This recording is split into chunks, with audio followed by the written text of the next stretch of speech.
A blessed, blessed Friday morning po sa bawat isa. Good morning, good morning, good morning. Tayo ay dadako na sa ating morning devotion. Nagpapasalamat tayo sa Panginoon muli sa araw na ito. Magandang umaga na kaloob niya sa bawat isa sa atin. At sa ating pagpapatuloy ng ating gawain sa umagang ito, tayo po muna ay yumuko at manalangin. Ama naming Diyos na makapangyarihan sa lahat, maraming salamat po muli sa napakagandang umaga na ito na kaloob mo sa bawat isa sa amin. Maraming salamat Panginoon sa panibagong kalakasan, sa pag-iingat mo sa amin sa buong magdamag, sa aming pagtulog, at sa pagkakataon na ito na muli kami ay gaganap ng aming morning devotion. Panginoon, kasahan mo po nawa kami ng iyong banal na spirito. Gabayan mo kami, Panginoon, na ang lahat ng aming mapagbubulay-bulay na iyong banal na salita sa umagang ito ay patuloy na tumanim sa aming puso't isipan, aming maunawaan at maibahagi, Panginoon, sa lahat ng aming mga nakakasalamuha.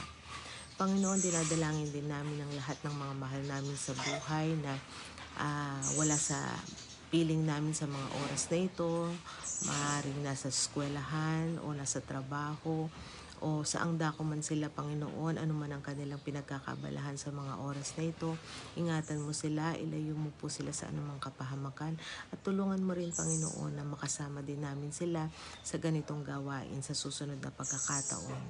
At patuloy din namin dinadalangin ang lahat ng mga kapatiran at mga mahal namin sa buhay na dumaraan sa mga pagsubok sa buhay, mga pagkakasakit. Haplusin mo po sila at pagalingin, Panginoon. Gayon din, tulungan na mapagtagumpayan ang anumang pagsubok na kanilang pinagdadaanan.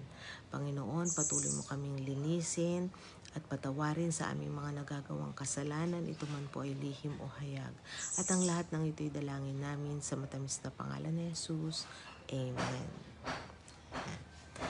A blessed, blessed morning po ulit. A blessed morning kay Ate Rose. Ayan. At sa lahat ng kasama mo ngayon sa iyong tahanan. Ayan.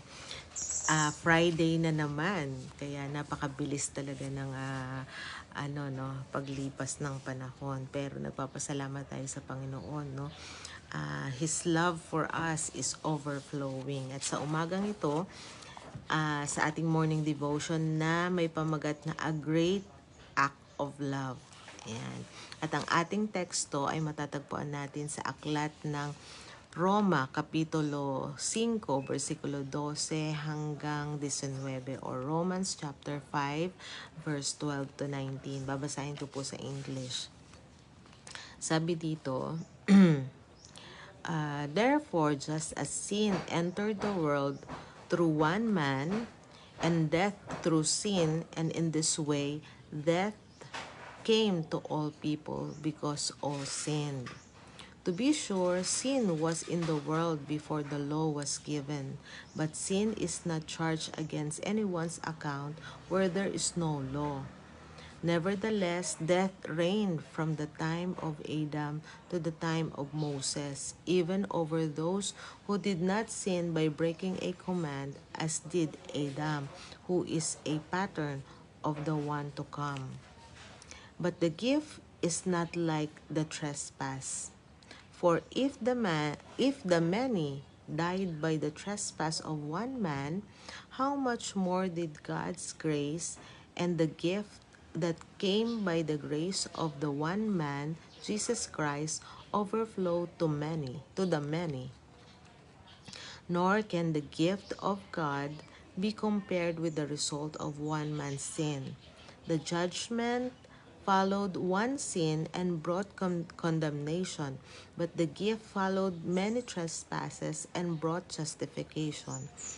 For if by the trespass of the one man death reigned through that one man, how much more will those who receive God's abundant provisions of grace and of the gift of righteousness reign in the life through the one man, Jesus Christ? Consequently, just as one trespass resulted in condemnation for all people, so also one righteous act resulted in justification and the life for all people. For just as through the disobedience of the one man the many were made sinners, so also through the obedience of the one man the many will be made righteous. Ayan. Napakagandang teksto, pagpalain ang nabasang teksto sa umagang ito, no? A blessed morning kay Ading Shirley. Good morning sa iyo at sa lahat ng kasama mo, saan ka man, kung ikaw man ay nasa park ngayon naglalakad-lakad or nasa tahanan, a blessed morning sa inyong lahat. Ayan. Sa umagang to, no, napakaganda ng ating teksto. I-highlight lang natin yung nasa nasabi sa 18, Romans 5:18. Sabi niya, consequently, just as one trespass resulted in condemnation for all people, so also one righteous act resulted in justification and life for all people. Etong sulat ni Apostle Paul, no? Pinapakita niya yung nasulat sa Genesis chapter 3 kung saan ang tao ay nagkamit ng sin sa pamamagitan ni Adam, no? At ito ay pinakikita na yung pagkakamali ng isang tao ay nag-result sa consequences na hanggang ngayon ay tinataglay ng lahat, no, ng bawat isa. Kumbaga isang tao na nagkasala pero yung consequences no ay affected ang lahat, no? At makikita natin na affected ang lahat kasi doon sa kanyang kasalanan, yung kasalanan ay connected sa death. So, sin is connected doon sa kamatayan.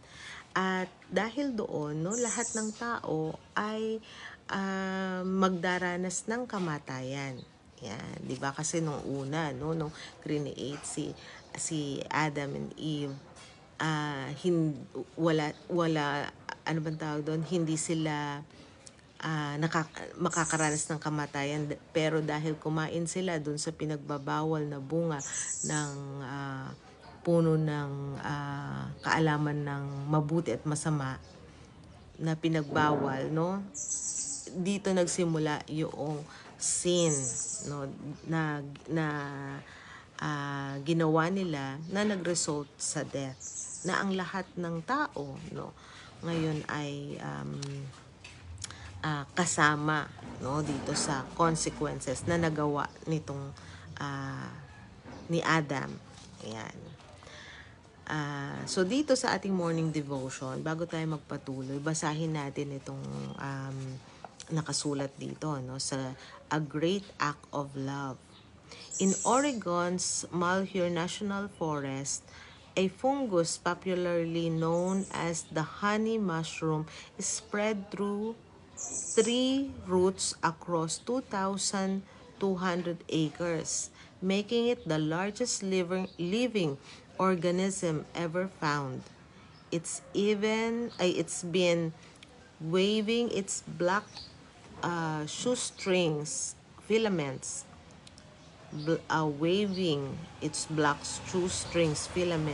through the forest for more than 2 millennia, killing trees as it grows.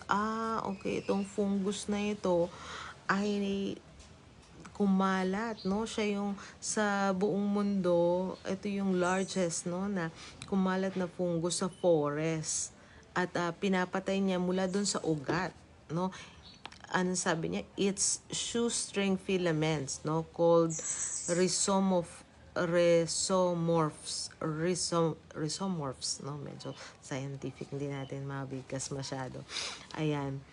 So, rhizomorphs tunnel as deep as 10 feet into the soil. So, napakalalim, no? Ang fungus na to na doon sa pinakailalim. And although the organism is incredibly large, it began with a single microscopic spore. So, isang maliit lang, no, na kumalat, na dumami. So, the Bible tells us of a single act of disobedience that caused widespread condemnation and a single act of obedience that reversed it. Yan, no? So, yung fungus na yon, no, parang maihahalin tulad natin sa nangyaring kasalanan, no, na nagawa ni Adam. Isang kasalanan na nagresult sa marami, no, sa bawat isa sa atin, sa human race, no. So, pero yun nga lang in reverse, no, yung sakripisyo, yung one act, no, single obedience, yung pagsunod ng isang tao, ng ating Diyos, na nagkatawang tao, no. It resulted to yung reverse. Kung condemnation yung nangyari, ito ay kaligtasan, no. Itong act na mula sa ating Panginoong Jesus. So the Apostle Paul contrast two individuals, Adam and Jesus. Adam's sin brought condemnation and death to all people. Through one act of disobedience, all people were made sinners and stood condemned before God. But he had a means of dealing with humanity's sin problems. Through the righteous act of Jesus on the cross, God provides eternal life and a right standing before Him. Christ's act of love and obedience was powerful enough to overcome Adam's one act of disobedience, providing life for all people. Ayan, napakaganda, no? Napakagandang paalala sa atin, no? Kasi, oo, totoong isang tao yung nagkasala pero nagresulta yung effect niya ay sa bawat isa sa atin hanggang ngayon. Pero yung sakripisyo, yung obedience na may sacrifice, no, na tinake ng ating Panginoong Jesus sa cross, no, it resulted in reverse, no, kaligtasan sa bawat isa sa atin at pag-asa ng buhay na walang hanggan.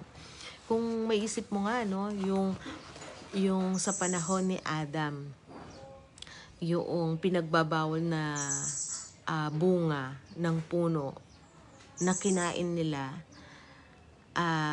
resulted to sin. Tapos dahil sa ating Panginoong Jesus, no, ang bawat isa sa atin ay magkakaroon ng pag-asa sa buhay na walang hanggan.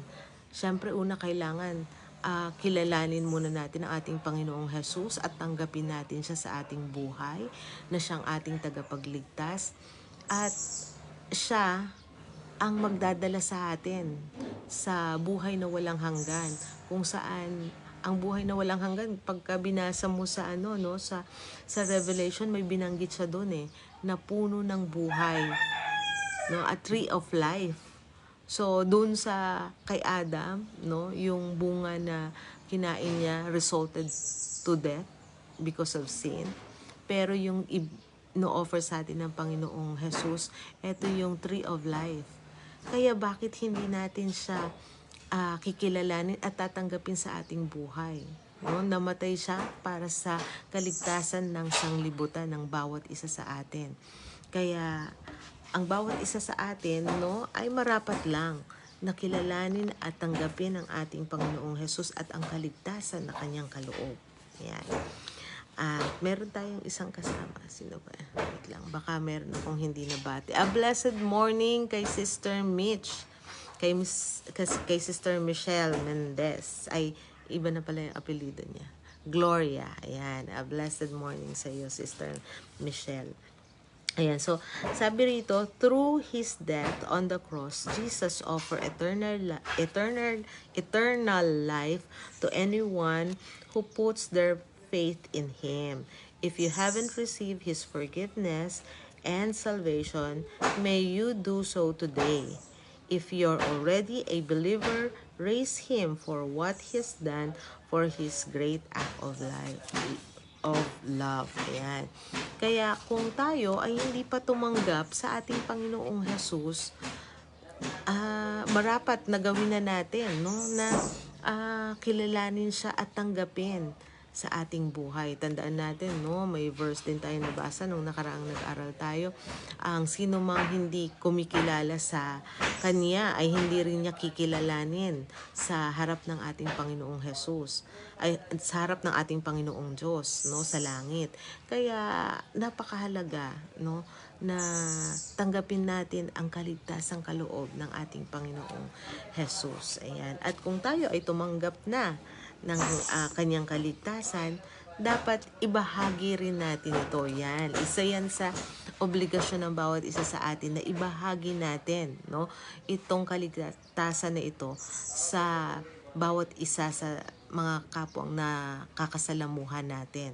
Yan. So, yun yung napakahalaga na gawain o obligasyon na meron tayo, no, i-share natin itong kaligtasan na ito. So, napakagandang paalala sa bawat isa sa atin sa Friday morning na ito, no, weekends na naman. Kaya may pagkakataon tayo na yung iba, no, na walang trabaho pagka Saturday, may time para makipag-meet sa kanilang kaibigan, i-share natin ang salita ng ating Panginoong Diyos.